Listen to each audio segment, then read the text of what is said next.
안녕하세요. 우리 채널 오시기를 환영합니다. 현재 의사로 일하고 있는 늦가기 새댁입니다. 말이 새댁이지 저는 사실 일 때문에 제대로 집안일은 돌보고 있지 못해요. 대신 마음씨 착한 남편이 집안일을 도맡아 해주고 있죠. 저는 친정 부모님이 안 계세요. 하지만 너무나도 소중한 분이 제 곁에 계시는데요. 저의 마음속 엄마인 그분은 바로 시어머니세요. 그분에게 저의 마음을 전하고 싶어 이렇게 사연을 보내게 되었어요. 알고 보니 시엄마가 이곳 애청자시더라고요. 저는 어릴 때부터 불우한 가정에서 자랐어요. 제가 기억하는 아빠는 항상 대낮에 술을 드셨어요. 그러니 초저녁엔 이미 만취가 되어 있는 날이 많았고요. 엄마가 퇴근 시간보다 조금이라도 늦으면 아빠는 엄마를 의심하며 거칠고 긴 싸움이 시작되었죠. 제 밑으로 8살 아래 남동생이 있었어요. 그렇다 보니 저는 불우한 가정에서 어린 동생을 챙겨야 했고, 엄마와 아빠의 싸움이 있는 날에는 매일 폭풍이 잠잠해지길 숨죽여 기다려야 했어요. 빠른 친구들은 이미 사춘기도 오고 했을 시기인데 저는 상황이 이렇다 보니 사춘기가 뭔지도 모르고 지나갔고, 친구들이 부모님이나 집에 불만이 있다며 투정을 부리는 모습을 보면 부럽다 못해 화가 났어요. 제 입장에서는 다 배부른 고민이었으니까요. 지금도 그 시절 기억에 남는 일을 꼽아보라면 TV 속에 보여주던 화목한 가정을 보면서 저건 임의로 만들어낸 거짓말이라며 울던 제 모습이 가장 먼저 떠올라요. 아마 저는 그 모습이 부럽고 셈이 나서 애써 부정하고 싶었던 거겠죠. 저에게 집은 보금자리도 아니고 저를 위한 장소도 아니었어요. 그래서 저는 어린 초등학생이었지만 결혼 같은 건 절대 하지 않겠다고 가슴속 깊이 다짐했어요. 남편이 아빠 같은 사람이 될까봐 무서웠거든요. 그리고 늘 혼자 일하며 절대 행복해 보이지 않던 엄마를 보며 나는 절대 저렇게 살지 말아야지 라고 생각할 수밖에 없었어요. 그저 저는 이등병이 제대하는 날을 기다리듯 악몽 같은 시간이 끝나기를 기다려야 했죠. 제가 중학교 3학년이 되던 어느 날 엄마는 저에게 이렇게 말씀하셨어요. 혜영아, 엄마는 이 집을 나갈 거야. 네 아빠하고는 도저히 가망이 없어. 그래서 하는 말인데 네 아빠가 나가더라도 너랑 네 동생 중 하나는 두고 가라고 난리를 쳐서 그래서 엄마는 어린 네 동생을 데리고 나가려고 해. 미안해. 저는 세상이 다 무너지는 것 같았어요. 은근 엄마와 아빠가 빨리 이혼을 했으면 좋겠다고 생각했지만 제가 아빠와 남게 될 거라고는 상상도 하지 못했거든요. 그래서 저는 울며 불며 싫다고 엄마에게 매달렸지만 이미 결정난 일에 소용이 없음이 느껴졌어요. 그래서 저는 진짜로 엄마가 동생만 데리고 나간다면 집을 나갈 생각을 했고 언제고 학교 가는 길에 나갈 수 있도록 준비를 해놨는데요. 그러던 어느 밤 잠이 올까 말까 하던 밤이었는데 엄마가 조용히 저에게 다가와 이렇게 말씀하시는 거예요. 혜영아, 옷 입어. 나가자.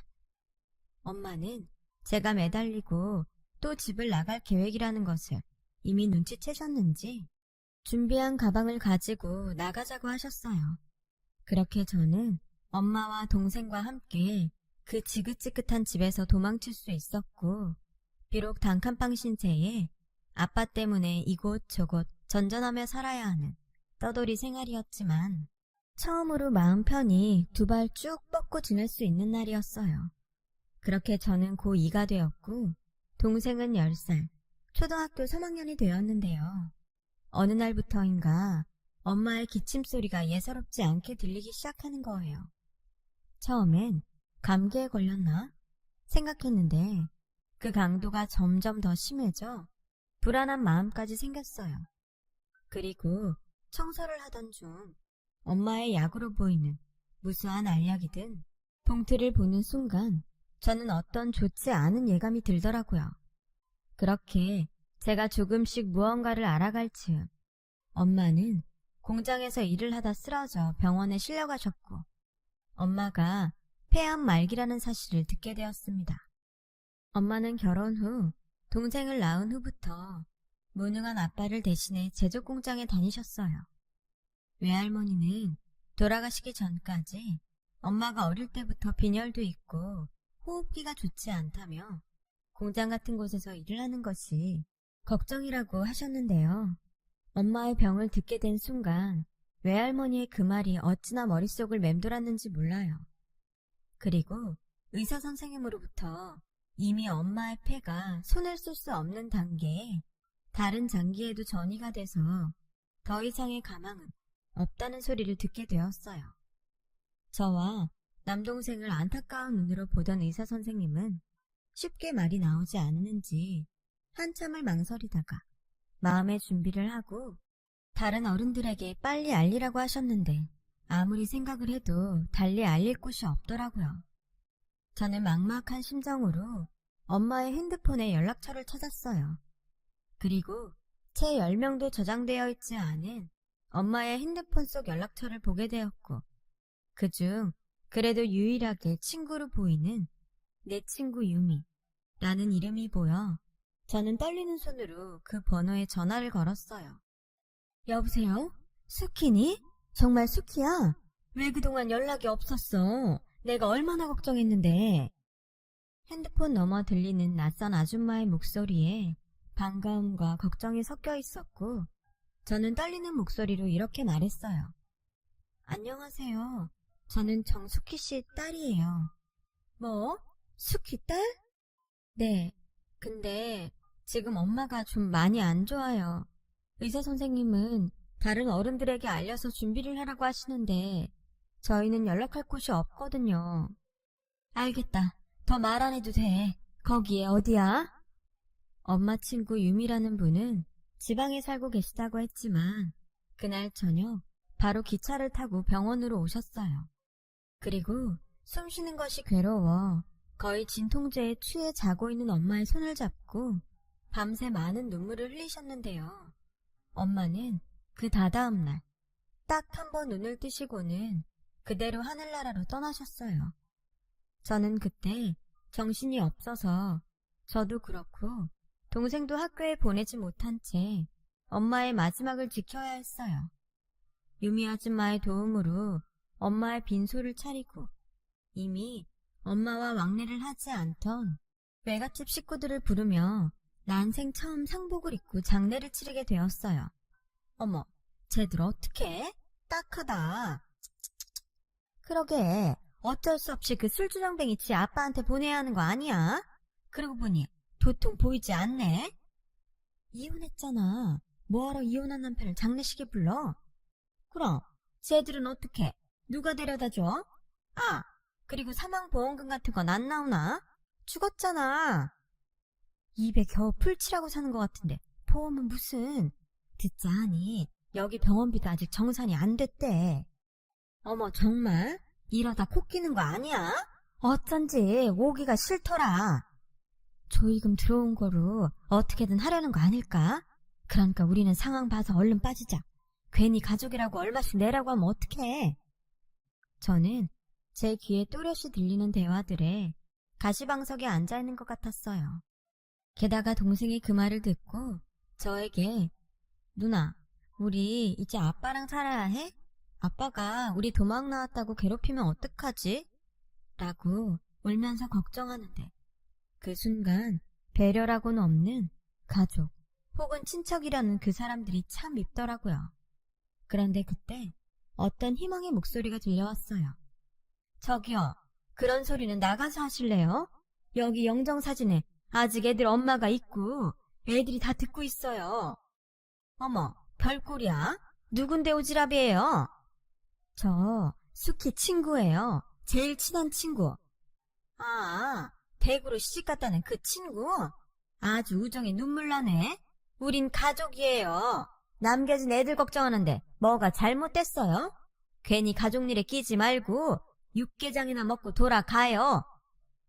유미 아줌마가 나서자 외숙모들은 목에 핏대를 세우며 싸우기 시작했고, 저는 그때 무슨 정신이었는지 저도 모르게 그 싸움판에 끼어서 더 큰 목소리로 이렇게 말했어요.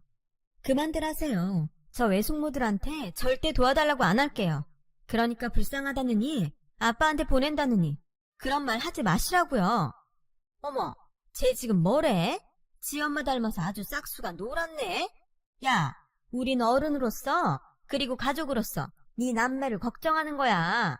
아무리 네가 도움을 안 받겠다고 큰 소리 쳐도 니네들은 다 미성년자고 우리가 나서지 않으면 안 되는 게 있다고. 상황 봐서 내빼는 게 나서는 겁니까? 얘네들은 내가 알아서 해요. 내 친구 자식은 내 자식이기도 하니까. 아니, 타에는 좀 빠지라고요. 우리가 아무리 막 나가도 댁 같은 남한테 애들을 맡기겠어요? 당신이 어떤 사람인 줄 알고. 그쪽이 맡으실 거 아니면 가만 계시라는 소리예요. 적어도 전 댁같이 장례식장에 예의도 모르고 애들 가슴에 상처 주는 그런 사람은 아니니까. 아, 그러세요? 어머, 대단한 우정 나셨네. 그럼 우리는 빠질 테니까 알아서 해요. 단, 문제가 생겨도 우리 책임 아니니까 그것도 명심하고요. 외숙모들은 그렇게 말하고 잘 됐다는 듯 장례식장을 나가셨어요. 외숙모들이 나가자 삼촌들도 난처한 얼굴이었고, 그날 저녁부터 삼촌들의 모습은 보이지 않더라고요. 어쩔 수 없이 가족도 아닌 타인의 손에 발인이 진행되었죠. 저는 엄마를 납골당에 모시고 당장 오늘부터 동생과 어째야 하나 고민할 수밖에 없었어요. 그때 외숙모가 말했듯 돈 문제도 걱정이었고요. 그래서 장례식 절차가 끝나는 대로 병원과 장례식장을 찾아가 사정을 좀 해볼까 용기를 냈는데, 들려온 대답이 저를 그 자리에서 얼게 만들었어요. 이미 계산 다 끝났는데? 그러니까 절차가 진행됐지. 사복 입고 말라서 머리 짧으신 분 계셨잖아, 왜? 여기 계속 계셨던 여자분 말이야. 그분이 다 결제하셨어. 유미 아줌마였어요. 저는 어떤 우정이면 이럴 수 있을까? 차마 일어난 현실인데도 믿을 수가 없었죠. 제가 동생을 데리고 집에 가려는 그때 유미 아줌마는 저에게 이렇게 말했어요. 혜영아, 내가 진짜 고민을 많이 했거든? 근데 이것밖에는 떠오르지가 않아. 너랑 네 동생 나랑 대구에 내려가서 같이 살지 않을래? 저는 대답이 선뜻 나오지 않았어요. 뜻밖의 말이기도 했고, 또 이렇게까지 신세를 져도 되나 염치가 없게 느껴졌거든요. 하지만 어떻게든 엄마를 잘 보내주신 이 은혜는 갚고 싶었죠. 이대로 헤어지면 그런 기회조차 쉽지 않겠다는 생각에 저는 고개를 끄덕였어요. 그리고 내심 속으로 이 아줌마는 부자인가? 그러니까 돈도 다 내주고 우리까지 같이 살자고 하는 게 아닐까? 라는 생각을 했습니다. 아줌마를 따라 집에 도착했을 때 차마 입을 다물지 못했어요. 아줌마는 상가 건물에 딸린 옥탑방에 살고 계셨어요. 살림살이를 봐도 전에 엄마와 살던 그 모습과 크게 다르지 않았고, 이런 집에 우리까지 신세를 지는 게 맞을까? 저는 당황했었죠. 저희 진짜 여기 있어도 돼요? 왜? 집이 너무 좁아서 그래?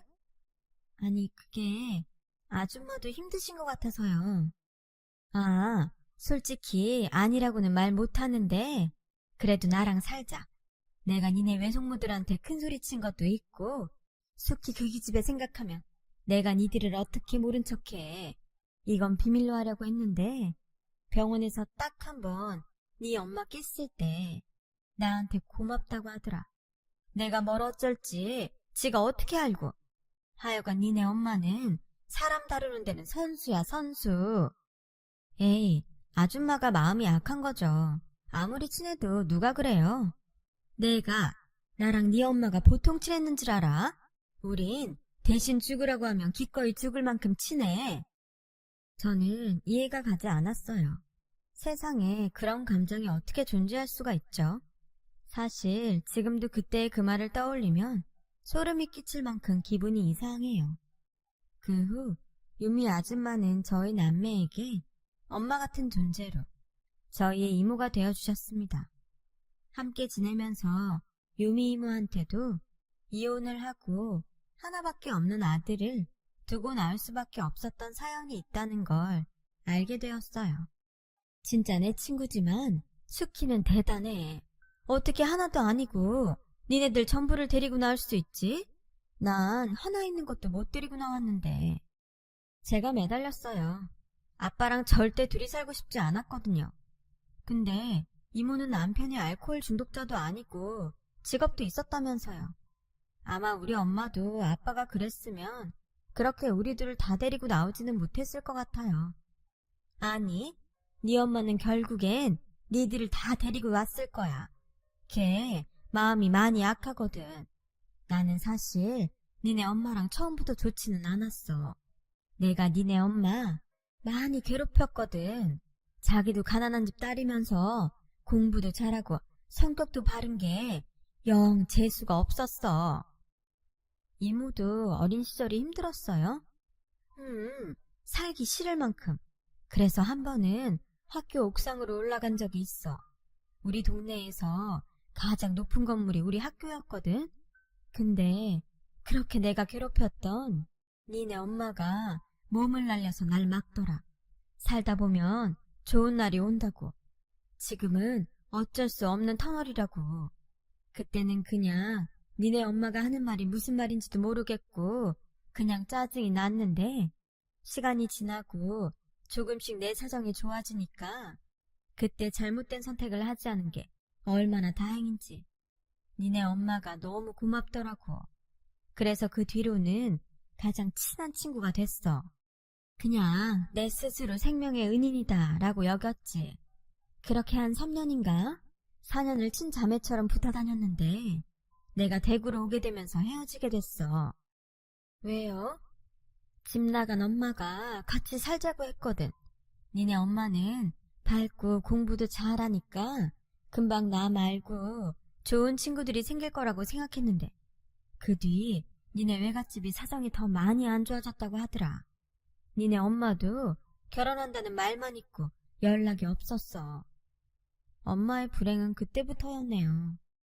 그러게 나도 사는 게 바쁘고 또 남편이랑 사이가 좋지 않아서 네 엄마가 얼마나 힘든지 알아볼 여유가 없었어. 그저 미안할 뿐이지. 그래서 그 미안한 마음 니들 남매 키우면서 갚으려니까 넌 아무 생각하지 말고 공부만 열심히 해. 너 공부는 좀 하니? 이모는 대뜸 저에게 그런 질문을 하고 심히 많이 궁금한 얼굴을 했어요. 저는 집안 형편 때문에 그 흔한 학원은 가지 못했지만 나름 머리가 좋다고 자부는 했었는데 최근 들어 학교에 못 갔으니 이걸 잘한다고 해야 될지 몰라서 대답을 못하고 있었죠. 저희 행동에 이모는 알았다는 듯 하며 지나가는데 은근 자존심이 상하더라고요. 좀 해요, 공부. 그래? 정말? 그럼 넌 꿈이 뭐야? 의사요. 의사? 너 진짜 공부 잘하는구나. 좋았어.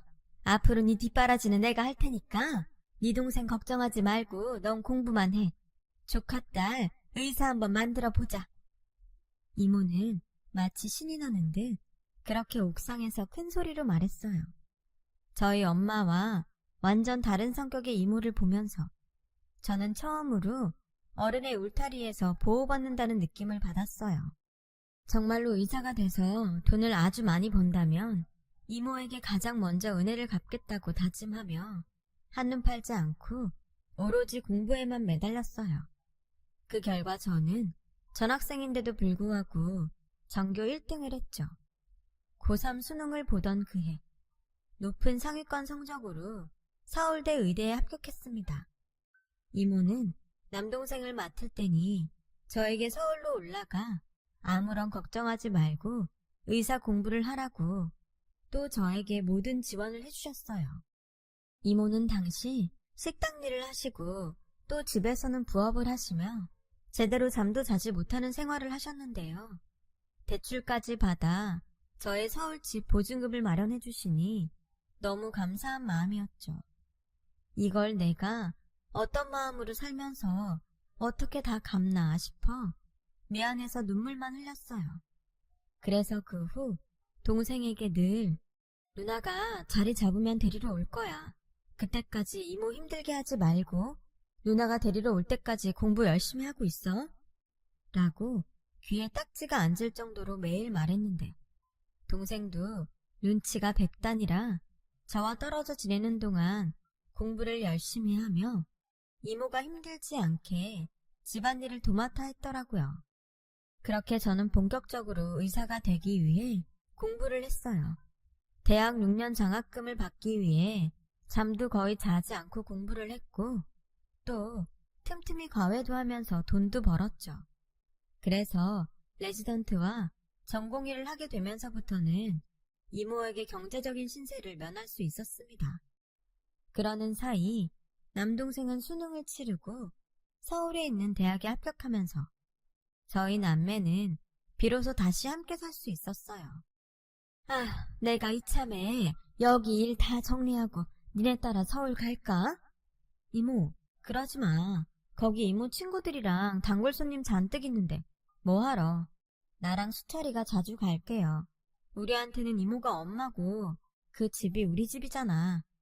알지만 내가 니네들 없이 허전해서 그렇지. 나도 자주 서울 올라갈 테니까 니네도 자주 와야 해. 공부 열심히 하고 돈 필요하면 망설이지 말고 말하고. 알았지? 알았어. 이제 이모도 좀 쉬면서 지내. 나 전문의 따면 매달 생활비 보낼 테니까. 그리고 이거 받아 이모. 웬 반지야? 네가 돈이 어딨어서? 벌었지. 나 과외하잖아. 돈 많이 받아. 이모한테 고마워서 이런 반지 하나 해주고 싶었어. 남들은 반지 하나 정도는 끼고 다니던데 이모는 하나도 없잖아. 야, 식당 일 하면서 반지 끼는 건 오바지. 그래도 뭐 네가 준 거니까 내가 목숨처럼 소중하게 여길게. 그놈의 목숨. 가만 보면 우리 이모는 목숨이 너무 많아. 됐고 잃어버리면 또 사줄 테니까 맡기고 다녀. 알겠지? 그래, 알았어. 아, 좋다. 이모가 조카딸 덕에 결혼할 때도 못 받은 반지를 다 받아본다. 저 먼 우주만큼 너무 좋아. 우리 이모 이렇게 금붙이 좋아하는 사람인 줄 알았음. 진작에 하나 사줄걸. 우리 간다. 이모도 같이 잘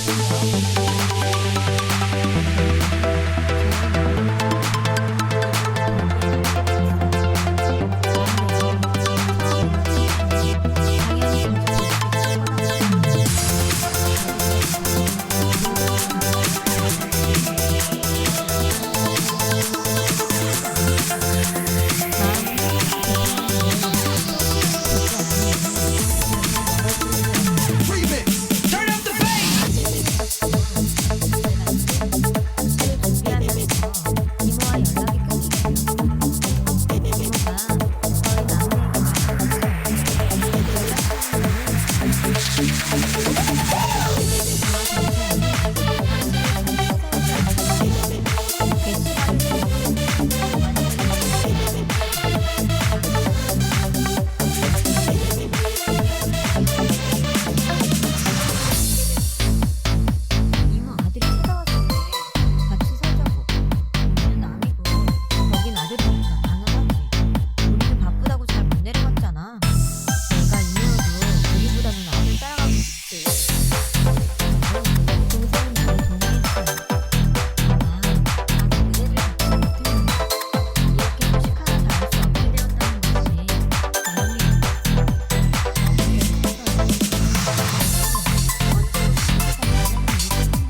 제가 부담을 가질까봐 있는 듯 없는 듯 챙기는데 마음이 가더라고요.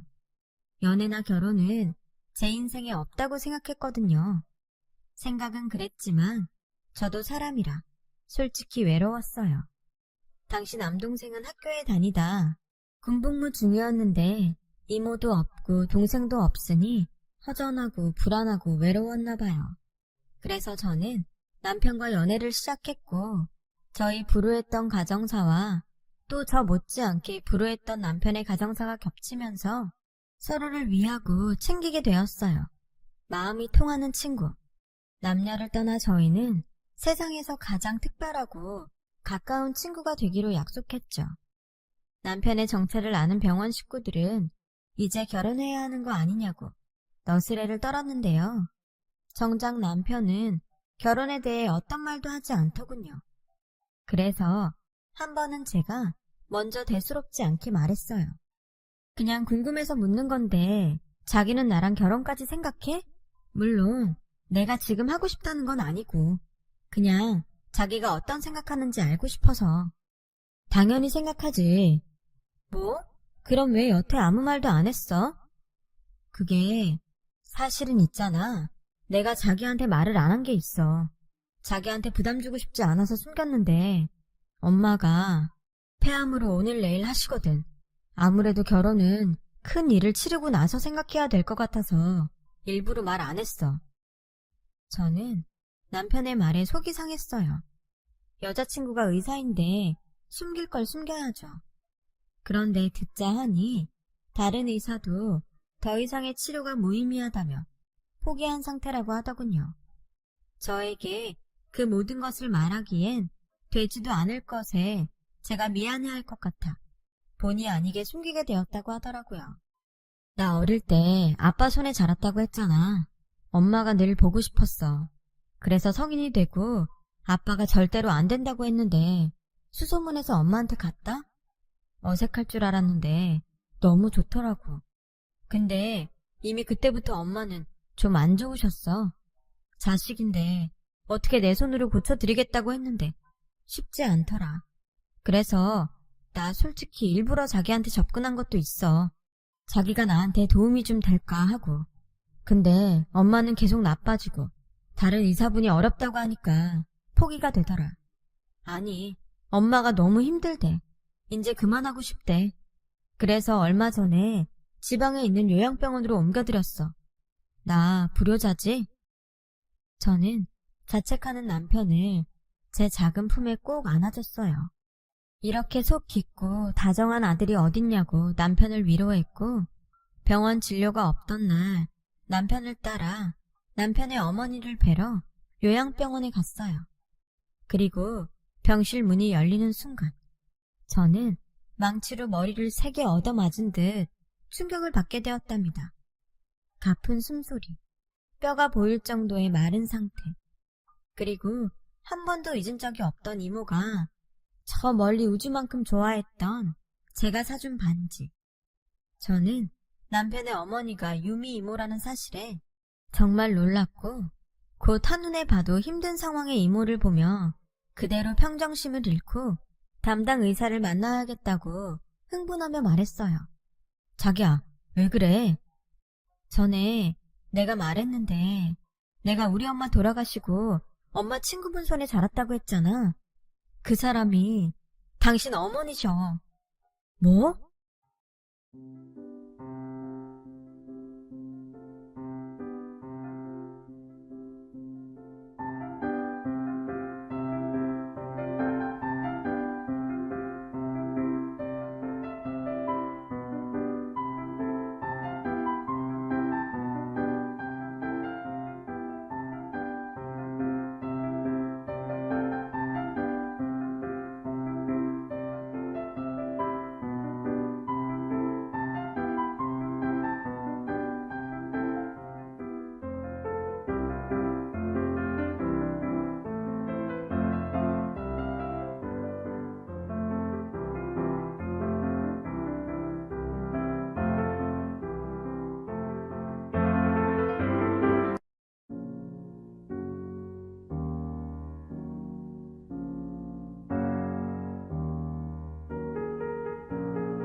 안녕하세요. 우리 채널 오시기를 환영합니다. 난 그냥 우리가 괘씸해서 아들 따라간 줄 알았는데 이미 그때부터 아프셨던 거야? 그때는 이 정도까지는 아니었지만 근데 혼자 사는 것처럼 보였는데 엄마가 계속 다른 데 가서 살자고 하시는 거야. 내가 왜냐고 물어보니까 조카가 알면 안 된다고 했는데 그럼 그 조카가 저와 남동생이었던 것을 저는 한참이 지나서야 알게 되었어요. 이모는 혹여 저희 남매에게 짐이 될까 스스로 자취를 감췄고 어리석게 저희 남매는 아들이 나타나 괘씸한 우리를 버리고 아들을 따라갔다고 여겼으니 불효자는 남편이 아니라 저와 제 동생이었습니다. 저는 그 후 이모의 주치의를 만났고 참 아이러니하게도 저희 엄마와 똑같은 상태임을 확인할 수 있었어요. 하지만 그때와 지금은 달랐죠. 저는 엄마 때문에 호흡기 내과 전문의가 되었기에 이모의 병을 맡을 수 있었어요. 완치는 몰라도 포기하기엔 제가 너무 간절했기에 저는 이모의 주치의를 설득해 이모를 제가 일하는 병원으로 옮겼어요.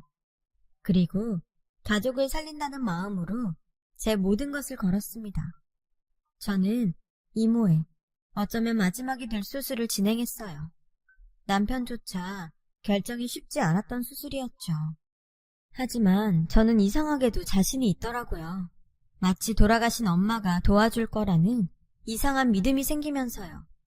정말 수술은 걱정했던 것과 달리 아주 잘 끝날 수 있었어요. 그리고 며칠 후 이모는 의식을 회복했어요.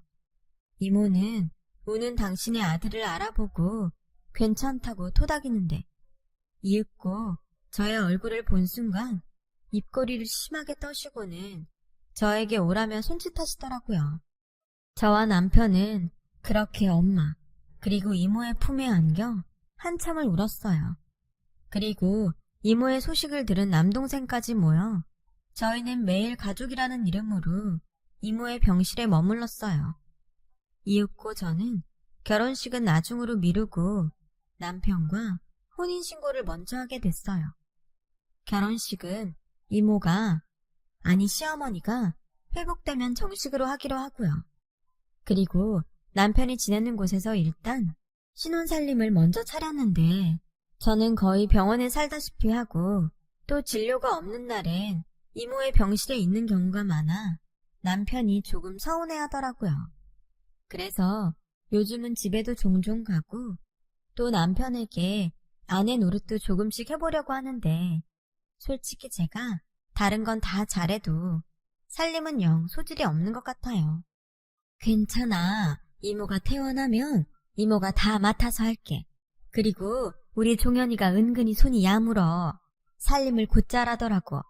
난 뭐든 잘하는 사람이 하면 된다는 주의니까 너 절대로 스트레스 받지 마. 야, 나 같은 시어머니가 또 어디 있냐? 안 그래? 그러니까 이모 같은 시어머니가 어딨냐고. 병원에 나일론 환자라고 소문이 다 났어. 그러니까 얼른 퇴원하세요. 그리고 우리 예전처럼 같이 살자. 같이 살긴 니네 신혼인데 따로 살아야지. 너희 둘만 살아. 싫어. 난 엄마랑 살 거야. 그동안 못한 거 다 하고 살 거야. 이미 내 목숨 네가 구했는데 난 너한테 넘치게 다 받았다. 이렇게 모녀가 돌아가면서 사람을 살리면 나는 어쩌라는 거냐? 어쩌긴 건강하게 오래오래 사시면 되지. 수철이도 이모 일이라고 하면 난리야. 우리 어머니 오래오래 사셔야겠어요. 그 효도 다 받으시려면. 이모는 제가 좋아하는 그 특유의 화통한 웃음소리를 내며 웃으셨어요. 지금 생각해보면 모든 것이 다 기적처럼 느껴져요. 제가 처음 이모에게 연락한 그날부터 남편을 만난 것까지 어쩌면 신이라는 존재는 정말 있는 게 아닐까요? 그래서 불행하게 산 저와 남편을 이모라는 은인을 통해 맺어주신 게 아닐까? 저는 종종 생각하게 됩니다. 이모, 앞으로 오래오래 저와 그리고 우리 가족과 함께해요. 이모는 저에게 생명의 은인이라고 하지만 저의 생명의 은인은 이모예요. 평생 엄마처럼 따르고 효도할게요. 사랑합니다. 저 먼 우주만큼. 지금까지 제 사연 들어주셔서 감사합니다. 이모와 그리고 남편과 행복하게 살게요. 사연 들어주신 여러분들도 건강하고 행복하세요. 여러분, 사연 댓글에 응원과 현명한 조언 부탁드려요. 좋아요와 구독은 저에게 큰 힘이 됩니다. 오늘도 좋은 일 가득하세요.